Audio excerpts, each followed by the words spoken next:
measures that are in place. Prime Minister Narendra Modi made the strongest pitch for including India in the United Nations Security Council.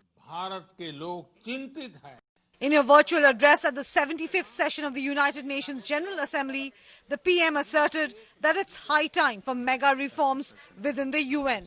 The President will oversee the implementation. Bharat के लोग संयुक्त राष्ट्र के reform को लेकर जो process चल रहा है उसके पूरा होने का बहुत लंबे समय से इंतजार कर रहे हैं। आज भारत के लोग चिंतित हैं कि क्या ये प्रोसेस कभी एक लॉजिकल एंड तक पहुंच पाएगा? आखिर कब तक भारत को संयुक्त राष्ट्र के डिसीजन मेकिंग स्ट्रक्चर से अलग रखा जाएगा? UNSC is the UN's highest decision-making forum at present, which has only 5 permanent members. The US, the UK, China, France and Russia, each of whom has veto powers.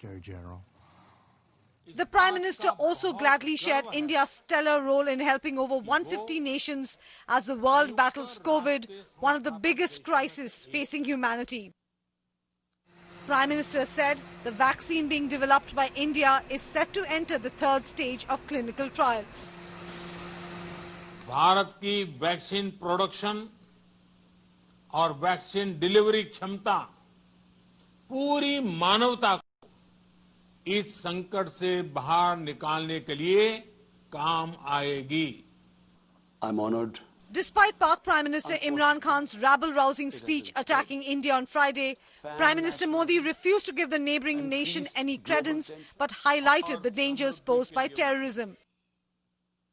Bharat की आवाज मानवता, मानव जाति और मानवीय मूल्यों के दुश्मन आतंकवाद, अवैध हथियारों की तस्करी, ड्रग्स, मनी लॉन्ड्रिंग के खिलाफ उठेगी। With the assistance of the Occupational Safety and Health. Prime Minister Modi's statesman-like speech also had a strong message for the global powers.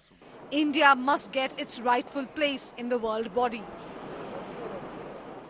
More importantly, the Indian Prime Minister spelled out how economic reforms are the need of the hour, and Atmanirbhar Bharat as part of self-reliant India is something that India has been focusing on with inclusiveness, with inclusive politics, talking about fighting discrimination, fighting gender discrimination, as also spelling out security concerns and how India is going to fight for humanity and against terrorism.